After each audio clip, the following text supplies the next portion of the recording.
లేక లేక లేకపోవడమే కాకుండా ఇంకా తెలంగాణ ప్రజల్ని ఎట్లా మోసం చేయొచ్చో బీజేపీతో కలిసి అనే ఒక ప్రణాళికలో ఉంది.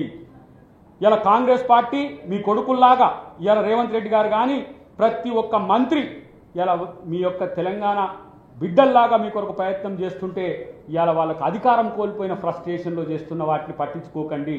ఏమన్నా ఉంటే మీరు ప్రశ్నించే ప్రయత్నం నేరుగా సెక్రటరియట్కి రండి, లేదంటే వివిధ శాఖలకు సంబంధించిన వాళ్ళకి రండి. వీళ్ళ మాటలు నమ్మితే మాత్రం మళ్ళా మనకు ఏమి ఉండదని చెప్పి మీరు తెలుసుకోవాలని చెప్పి తెలియజేస్తూ, అన్నిటికంటే ముఖ్యంగా తెలంగాణ ఇచ్చిన మేమే తెలంగాణ అభివృద్ధి సంక్షేమం కూడా చేస్తామనే వాదా కూడా తెలంగాణ ప్రజలకు తెలంగాణ ప్రభుత్వం ఇస్తున్నది. ఇలా మీలాగా ఎప్పుడో ఒకసారి దర్శనం ఇచ్చినట్టు బయటికి వెళ్ళినట్టు కాదు. ఇలా ప్రతిరోజు 18 గంటలు పనిచేస్తున్న ముఖ్యమంత్రి ఒక కూలిలాగా పనిచేస్తున్నాడు. కనబడతట్లే మీకు పండగలు లేవు, ఇంట్లో కార్యాలు లేవు, ఇంకేం లేవు. నిరంతరం ప్రతి ఒక్కరు, మీరు ఉత్తమ్ కుమార్ రెడ్డి గారిని చూడండి, 2 శాఖలు ఈరోజు ఏ విధంగా సమర్థవంతంగా చేస్తున్నాడో. పని చేస్తున్న మమ్మల్ని చూడండి, పనికిరాని వాళ్ళని చూడండి. ఏమిరా బాలరాజు మీకు అన్నట్టుగా ఉన్నది వాళ్ళది. ఏమన్నా పని ఉన్నాదా బాబు మీకు?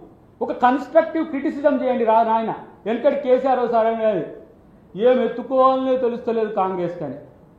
నువ్వేం ఎత్తుకుంటే అని కూడా లేదు కదా నాయన. నువ్వు ఎత్తుకోలేకనే ఇంట్లో పోయినావు, నీ కొడుకు వచ్చాము ఏంది ఎరిబాగులో లెక్క ఇష్టం వచ్చినట్టు రోజు ఒకటి దొరుకుతున్నాడు. ఇలాంటి వాటి పట్ల మీరు జాగ్రత్తగా ఉండాలని తెలంగాణ ప్రజలు నేను కోరుతున్నాను. అంతేనా? సుప్రీంకోర్టు చెప్పినా కదా, సుప్రీంకోర్టు ఏం చెప్తే అది చేస్తాం. సుప్రీంకోర్టును దాటి, హైకోర్టును దాటి తెలంగాణ ప్రభుత్వం ఎప్పుడు కూడా ఏ పని చేయదు. ఫెడరల్ డెమోక్రసీలో ఇన్స్టిట్యూషన్స్ పట్ల నమ్మకం ఉండాల్సిన సందర్భం ఉన్నది. మా బాధనే చెప్తున్నాం, మా అప్పుడు ఎందుకు కాలేదు అంటున్నాం తప్పితే ఇప్పుడు అవుతున్న దాన్ని మీరు తీసుకున్న నిర్ణయానికి మేము వ్యతిరేకంగా మేము ఎప్పుడు కూడా పనిచేయం. ఏ విషయంలోనైనా, అది హెచ్సియు విషయంలో కావచ్చు, డిఫెక్షన్స్కి సంబంధించి కావచ్చు, రాజ్యాంగబద్ధమైన పరిపాలన ఏ అంశాల్లో సుప్రీంకోర్టు మా ముఖ్యమంత్రి గారిని మందలిచ్చినా మా ప్రభుత్వాన్ని మేము సరిదిద్దుకునే ప్రయత్నం చేస్తాం తప్పితే ఈ సన్నాసులు గారు వెనకటికి రాజ్యాంగాన్ని మార్చమన్నట్టు మార్చం. రాజ్యాంగాన్ని నిర్మించడానికి 1000 ప్రాణాలు కోల్పోయిన పార్టీ కాంగ్రెస్ పార్టీ. ఇలా రాజ్యాంగాన్ని నిలబెట్టడానికి రాహుల్ గాంధీ కొట్లాడుతున్న తీరు చూడండి. భారత్ జోడో యాత్రనే కాదు, ఈరోజు వక్ఫ్ బిల్లు అవుతున్నది. వక్ఫ్ బిల్లులో బీజేపీ చేస్తున్న తంతేందో అందరు చూస్తున్నారు. కాబట్టి ఇలా బీజేపీ తంతేందో తెలుస్తారు. నేను అంటున్న చివరికి ఒక మాట అయితే చెప్పగలను, పోయే కాలం వచ్చినప్పుడే పొంగుతారట బాగా. బీజేపీ భూస్థాపితమయ్యే రోజులు భవిష్యత్తులో ఉన్నాయి. రాజ్యాంగబద్ధంగా పరిపాలించే ప్రయత్నం చేయకపోతే ప్రజల కోపముగో 400 అంటే తీసుకొచ్చి 270 230 కాను పడేసింది. కాబట్టి ప్రజలు చాలా బలవంతులు ప్రజాస్వామ్యంలో అనే అంశాన్ని గుర్తుపెట్టుకుంటే ప్రజలకు కట్టుబడి ఉంటాం. ప్రజలకు కోర్టులు ఇలా కస్టోడియన్స్గా ఉన్నాయి. ప్రొటెక్షన్ ఆఫ్ ది కాన్స్టిట్యూషన్ అనేది మాత్రమే ప్రధానమైన విధిగా కోర్టుకు ఉన్నది. కాబట్టి కోర్టులను కాదని ప్రభుత్వం ఏది చేయదు. కాకపోతే ప్రజలకు సమస్యలు ఉన్నప్పుడు కన్విన్స్ చేస్తాం. అవసరమైతే అది ప్రజాకంటకంగా మారుతుందంటే విత్డ్రా అవుతాం. లగచర్లలో జరిగింది అదే. అది కోర్టును బట్టి ఉంటుంది. కోర్టు డైరెక్షన్ నాకేమిచ్చింది, నువ్వు పాండును ముట్టుకోకు, నువ్వు రాక్ ఫామ్స్ను పట్టించుకోకు, మిగతా అంశాల్లో నీకు ఉన్న హక్కులను వినియోగించుకోమన్నది.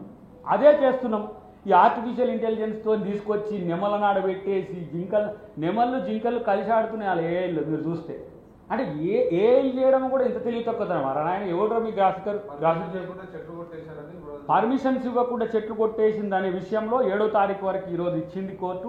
7వ తారీఖు తర్వాత 7వ తారీఖు వరకు స్టే ఇచ్చింది. కాబట్టి స్టే తర్వాత కోర్టు ఏం చెప్తే అదే డైరెక్షన్ తీసుకుంటాం. అన్నిటికంటే ముఖ్యంగా మీకు తెలియాల్సింది ఏంటంటే, హరగోపాల్ గారు మొన్న బట్టి గారు, శేరబాబు గారు, తర్వాత పొంగులేటి గారి కమిటీకి సంబంధించిన అంశంలో ఆయన పూర్వ ప్రొఫెసర్గా ఆయన కొన్ని సూచనలు ప్రభుత్వానికి సూచించిండు. ఆ విషయంలో ప్రభుత్వం ఆలోచిస్తున్నది. ఆలోచించని ప్రభుత్వం, మొండిగా చేసే ప్రభుత్వం కాదు కదా ఇది. అట్లా చేస్తే మాకే ప్రజా వ్యతిరేకత వస్తే మేమెందుకు ప్రజలను వ్యతిరేకించే ప్రయత్నం చేస్తాం? నేను అంటున్నా, అంతకుముందు మీరు అక్కడ ఇచ్చిన వాళ్ళకు కట్టుకున్నారు కదా, ఎట్లా మరి అప్పుడు ఎట్లా వచ్చింది అంటున్నా.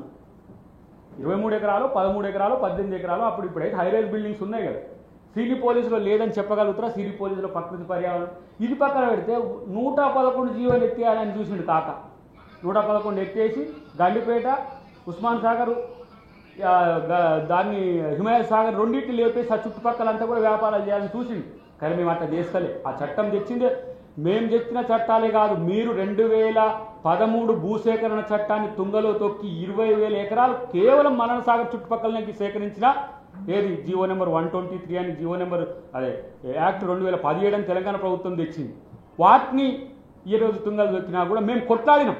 కానీ మీకు కొట్లాడలేదు, పాడలేదు, పక్కన పెట్టు. 400 ఎకరాల కాడ ఇంత పెద్ద నష్టం జరుగుతుందంటే ఎస్ ఎకలాజికల్ ఇంబ్యాలెన్సెస్ వచ్చినా, జీవకారుణ్యానికి సంబంధించిన అంశాలు వచ్చినా ఈరోజు